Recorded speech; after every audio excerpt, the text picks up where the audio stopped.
Hello दोस्तों, आज की इस वीडियो में बात करेंगे ग्रो अप सिरप के बारे में।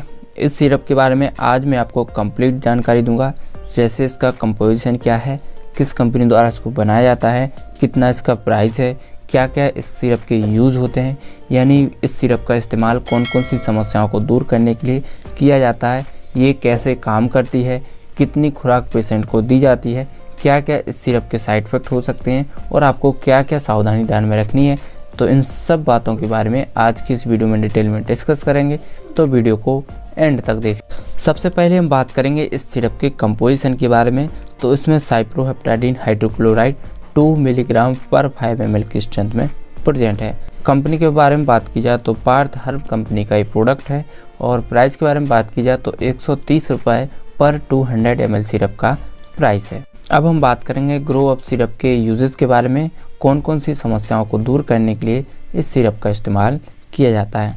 तो ग्रो अप सिरप का इस्तेमाल स्पेशली भूख बढ़ाने के लिए और एनोरेक्सिया की समस्या को दूर करने के लिए किया जाता है।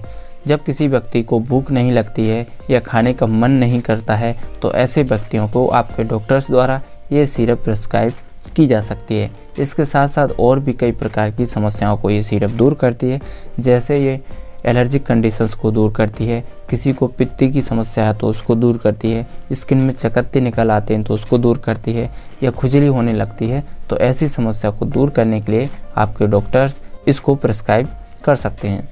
अब हम बात करेंगे ग्रो अप सिरप कैसे काम करती है। तो ग्रो अप सिरप में साइप्रोहेप्टाडीन है। साइप्रोहेप्टाडीन एक एंटीहिस्टामाइन मेडिसिन है। ये कई प्रकार की एलर्जिक समस्याओं से राहत देती है।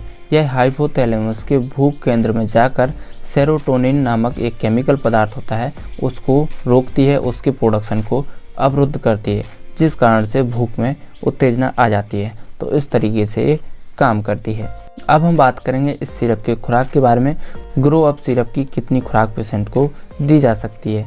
तो इस सिरप की खुराक एडल्ट पर्सन के लिए 5 ml से 10 ml दिन में 2 बार, 3 बार या 4 बार भी दी जा सकती है, लेकिन आपको हमेशा अपने डॉक्टर की सलाह से ही इस सिरप का इस्तेमाल करना चाहिए, क्योंकि प्रत्येक पेशेंट की मेडिकल कंडीशन अलग अलग होती हैं। जैसे मरीज का वेट कितना है, मरीज की एज क्या है, पुरानी मेडिकल कंडीशंस क्या है, रोग की गंभीरता कितनी है, रोग का प्रकार क्या है, ये सारी कंडीशंस आपके डॉक्टर चेक करते हैं। चेक करने के बाद डोज प्रिस्क्राइब करते हैं। इसलिए हमेशा आपको अपने डॉक्टर की सलाह से ही इस सिरप का इस्तेमाल करना चाहिए।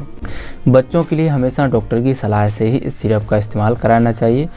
अगर किसी व्यक्ति को इस सिरप से एलर्जी होती है तो ऐसी कंडीशन में इस सिरप का इस्तेमाल नहीं करना चाहिए।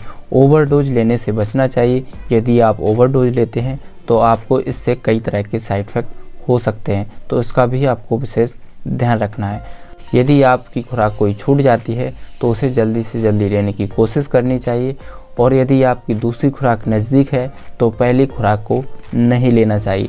यह क्षतिपूर्ति करने के लिए 2 खुराक एक साथ नहीं लेनी चाहिए, तो इसका भी आपको विशेष ध्यान रखना है। अब हम बात करेंगे इस सिरप के साइड इफ़ेक्ट के बारे में। इस सिरप के क्या क्या साइड इफ़ेक्ट हो सकते हैं, यानी ग्रो अप सिरप के क्या क्या साइड इफ़ेक्ट होते हैं। तो इसके कुछ कॉमन साइड इफ़ेक्ट हो सकते हैं, जैसे किसी को नोजिया वोमिटिंग की समस्या हो सकती है, मुँह सूखना, चक्कर आना, ऊँघना, उलझन होना, कब्ज होना, सुस्ती होना, उनींदापन होना। इस प्रकार के साइड इफ़ेक्ट इस सिरप से देखने को मिल सकते हैं। अब हम बात करेंगे इसकी प्रिकॉशंस के बारे में, आपको क्या क्या सावधानी ध्यान में रखनी है। तो सबसे पहले इसका इस्तेमाल करने से पहले आपको डॉक्टर की सलाह ज़रूर लेनी है। दूसरी, यदि किसी व्यक्ति को इस सिरप से एलर्जी होती है, जैसे स्किन में रेशेस पड़ना, स्किन में खुजली होना, सांस लेने में कठिनाई होना, अगर ऐसी कंडीशन अगर किसी पेशेंट को दिखती है तो इसका इस्तेमाल करना बंद कर देना चाहिए और तुरंत अपने डॉक्टर से कंसल्ट करना चाहिए। नेक्स्ट है, यदि किसी व्यक्ति को लीवर से जुड़ी या किडनी से जुड़ी कोई गंभीर बीमारी है तो ऐसी कंडीशन में भी इस सिरप का इस्तेमाल नहीं करना चाहिए। नेक्स्ट है, प्रेगनेंसी में और ब्रेस्ट फीडिंग में हमेशा आपको अपने डॉक्टर की सलाह से ही इस सिरप का इस्तेमाल करना चाहिए। अगर किसी व्यक्ति को अस्थमा की बीमारी है या शुगर की बीमारी है या हाई ब्लड प्रेशर की बीमारी है या दौरे की बीमारी है, तो ऐसी कंडीशन में भी इस सिरप का इस्तेमाल बिल्कुल भी नहीं करना चाहिए। नेक्स्ट है, ड्राइविंग करने से पहले और ड्राइविंग करते समय भी इस सिरप का इस्तेमाल बिल्कुल भी नहीं करना चाहिए, क्योंकि इसके कई तरह के साइड इफ़ेक्ट होते हैं, जैसा कि मैंने आपको पहले बताया, जिस कारण से आप दुर्घटनाग्रस्त हो सकते हैं। नेक्स्ट है एल्कोहल के साथ भी इसका इंटरेक्शन हो सकता है और आपको कई तरह के साइड इफ़ेक्ट भी उत्पन्न हो सकते हैं, इसलिए ग्रो अप सिरप को एल्कोहल के साथ नहीं लेना चाहिए। अब हम बात करेंगे कौन कौन सी दवाइयों के साथ इसका इंटरेक्शन हो सकता है, जो दवाइयाँ आपको इस सिरप के साथ नहीं लेनी चाहिए। तो जिन दवाइयों में कोडीन की मात्रा होती है, ऐसी दवाइयाँ इस सिरप के साथ नहीं लेना चाहिए। स्पेशली जो कफ सिरप्स आती हैं, कुछ कफ सिरप्स में कोडीन की मात्रा होती है, तो ऐसी सिरप्स इस सिरप के साथ नहीं लेनी चाहिए।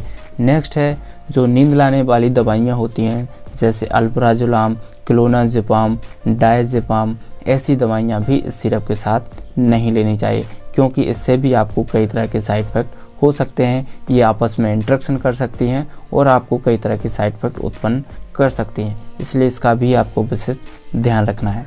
तो उम्मीद करता हूँ आपको जानकारी अच्छी लगी होगी। अगर आपको वीडियो पसंद आई है तो उसको लाइक करें, शेयर करें और दवाइयों से जुड़ी जानकारी पाने के लिए हमारे चैनल को सब्सक्राइब ज़रूर करें।